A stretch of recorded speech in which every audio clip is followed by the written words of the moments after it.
Assalamualaikum dear students. Bismillahirrahmanirrahim. نن زموږ ټاپک دی میجر کانسټیټیوشنل ایشوز چې د کانسټیټیوشن مخکې د 1956 کانسټیټیوشن مخکې هغه کومې مسلې وي چې د هغې د وجې نه زموږ کانسټیټیوشن 9 کاله 9 years لیټ شو.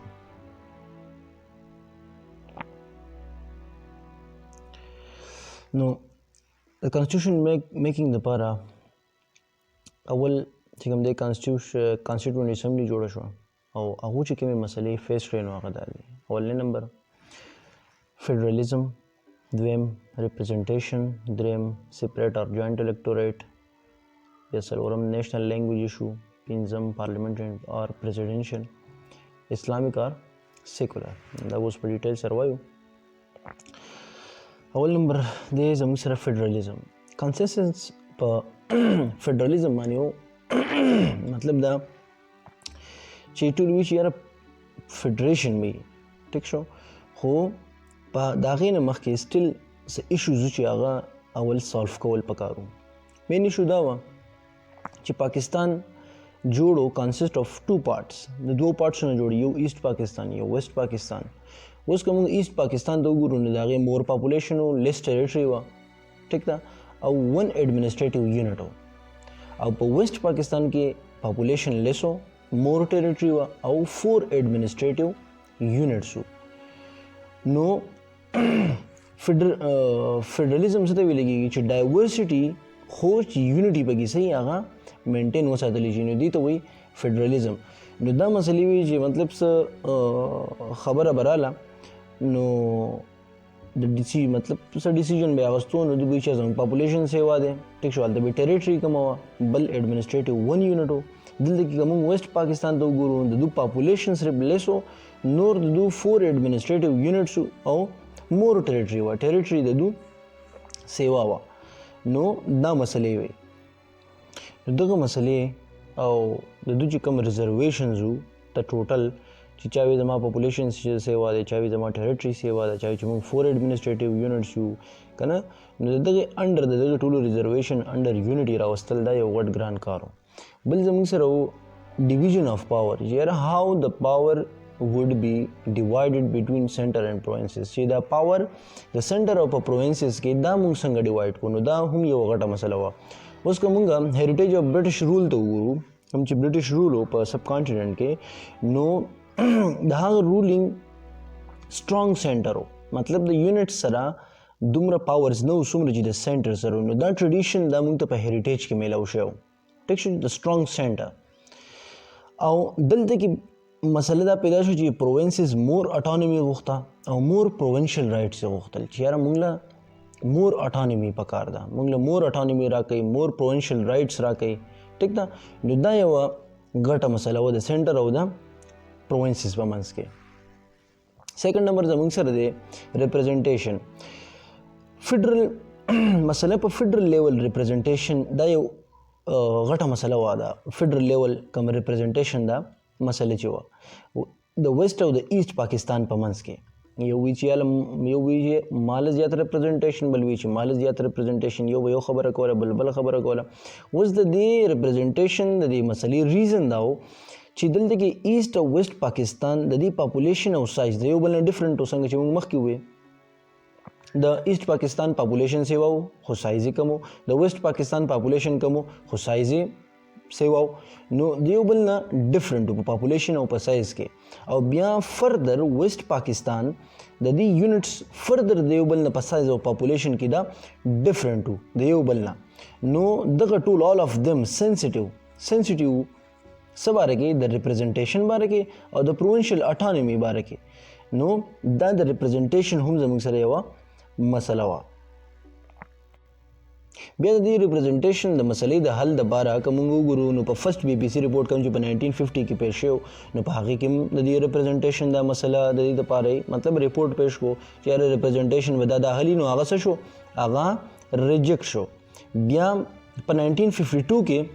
بل سیکنډ بی پی سی بیسک پرنسپل کمیټي بل یو ریپورټ پیش کو، هغه هم څه شو، ریجیکټ شو د ریپرزنټیشن په بیس باندې. بیا د هغې دپاره د ریپرزنټیشن د مسلې د حل لپاره بوګرا فارمولا محمد علي بوګرا یو فارموله پیش کړه نو هغه بیا څه شو هغه بیا ایکسپټ شو ریپرزنټیشن دا مسله ختم شو او فردر دا مسلې په سمانه ختم کړه 1 یونټ of West Pakistan د ویسٹ پاکستان نے 1 یونٹ رکھو په 1955 کې او دا ریپرزنټیشن دا مسلې بالکل سکړه ختم کړه نو د ریپرزنټیشن د مسلو د حل لپاره دا سلور ونه کم چې ریپورټس دي په دې کې د ریپرزنټیشن دا مسله ایډریس شوی ده دې چې دا ریپرزنټیشن دا مسله ختم شو بل زموږ سره 3 نمبر د سیپریټ اور جوائنٹ الیکټوریټ مسلمانانو ډیمانډ کړو د سیپریټ الیکټوریټ په 1909 کې د برټش ګورنمنت نه او په 1909 کې برټش ګورنمنت د سیپریټ الیکټوریټ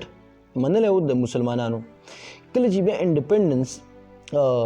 حاصل شو پاکستان ته نو د هغې نه بعد ماینورټیز هغه سیپریټ الیکټوریټ په فیور کې نه بیا کوم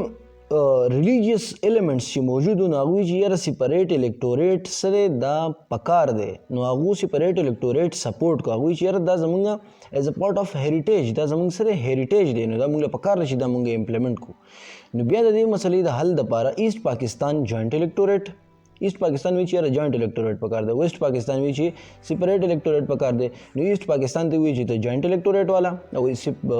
ویسٹ پاکستان ته وی چې ته سیپریټ الیکټوریټ والا دا مسله په دې معنی حل شو بیا په 1957 په اپریل کې نیشنل اسمبلی یو بل پاس کو او جوائنٹ الیکټوریټ اډاپټ کو فار آل پاکستان نو دا مسله دې سي ختم شو بل څلورم نمبر مسله زموږ سره د نیشنل لینګویج شو د پارټیشن نه مخکې پری انډیپندنس ټول مسلمانانو اډاپټ کړو اردو لینګویج اډاپټ کړو بیا په 1948 کې کله چې ریزنټمنټ وشو د اردو په بنگال کې په ایست بنگال کې نو په 1948 کې محمد علي جناح لاړو بنگال ته اول ته کې په خپل ایډریس کې دا خبره وکړه ډیکلیئر کړي چې اردو بسې دا زمونږه نیشنل لینګویج او پروینسز به خپل لینګویج هغه استعمالولی شي د هغې ډیولپمنټ لپاره اکټیویټیز او کارونه کولی شي هغه به ازادي ریجنل لینګویجز نو د اردو اپوزیشن په موجودو په ایست بنگال کې کله چې محمد علي جناح وفات شو نو د هغې نه بعد د لینګویج د ایشو مور الارمنګ شو مطلب ډېره زیاته شوه او هغه هلته کې مختلف مومنټ شروع کړی بیا ارګنایز مومنټ شروع شوی دی په فروری 1952 کې لینګویج مومنټ سٹارټ شو په ایست پاکستان کې بیا د دې مسلې د حل لپاره په 1954 کې 2 لینګویج فارمولا اډاپټ شو او بیا د بنگال د پارټیشن نه بعد کله چې هغه بنگلادیش شو نو 1973 کانسټیټیوشن کې بیا اردو اډاپټډ ایز ا نیشنل لینګویج نو دا زموږ سره یو غټه مسله وه د لینګویج ده بل 5 نمبر مسله زموږ سره وه پارلیمنټري اور پریزیډنشل چې پارلیمنټري سیسټم پکار دی کا پریزیډنشل سیسټم پکار دی نو کانسنسس خو د پارلیمنټري سیسټم دپاره خو لیمیټډ ډیمانډ د پریزیډنشل سیسټم دپاره هم موجودو بیا پارلیمنټري سیسټم اډاپټ شو په 1956 کانسټیټیوشن کې دغه مسله حل شو او بیا د 1956 کانسټیټیوشن نه بعد د پریزیډنشل سیسټم سپورټرز هغه ډومیننٹ شو د 1958 نه بعد د پریزیډنشل سیسټم کوم سپورټرز یو هغه ډومیننٹ شو او بیا کوم وګورو د 1962 کانسټیټیوشن زموږ سره پریزیډنشل فارم اف کانسټیټیوشن دی بل مسله زموږ سره وه اسلامیک اور سیکولر چې یاره زموږ د سټیټ به اسلامي کې که دا به سیکولري نو فرام د ویری بګننګ پاکستان مومنټ چې کله نه سټارټ شوی نو ټول مسلمانان په دې باندې ایګري چې یاره پاکستان به یو اسلامیک سټیټ او مسلمانانو به خپل نیشنل آیډنټیټي ډیفاین کوله د اسلام سره په اسلام باندې چې یاره موږ مسلمانان یو ټیک ده نو په دې باندې وایي چې موږ یو قوم یو نو په دې به خپله نیشنل آیډنټیټي هغه ډیفاین کوله خو کله چې پاکستان آزاد شو نو اپوزیشن راغې د کوم ځای نه د کانګرس یو څو ممبرز په کانسټیټیوینټ اسمبلی کې او فیو سیکولریسټو نو هغه وایي چې یاره پاکستان یو سیکولر سټیټ پکار دی او اسلامیک سټیټ نه دی پکار د ریلیجن د سټیټ سره په پالیټکس کې سکار نشته نو دوی دا خبره کوله خو یو براډ اګریمنٹ میجورټي خلک هغه اګری وو په دې باندې چې یاره پاکستان یو اسلامیک سټیټ پکار دی how state religion बा जमीन सर सही अब इस्लामी बल ऑब्जेक्टिव रेजोल्यूशन में पास शो पर 1949 के लियाकत अली खान पास को द कॉन्स्टिट्यूंट असम्बली ना और पागी के दा खबर वकड़ा कि फ्यूचर कॉन्स्टिट्यूशन बा the the under the objective resolution under बा फ्यूचर कॉन्स्टिट्यूशन जोड़ेगी और डिक्लेयर कि पाकिस्तान सरे द यो इस्लामिक स्टेट थे नो दा जमुक सरा वो नए लेक्चर सजूदे बारे से क्वेश्चन ही सो पकम से नहीं पूछ रहे हैं बिल्कुल था सो कमेंट के question coalition thank you so much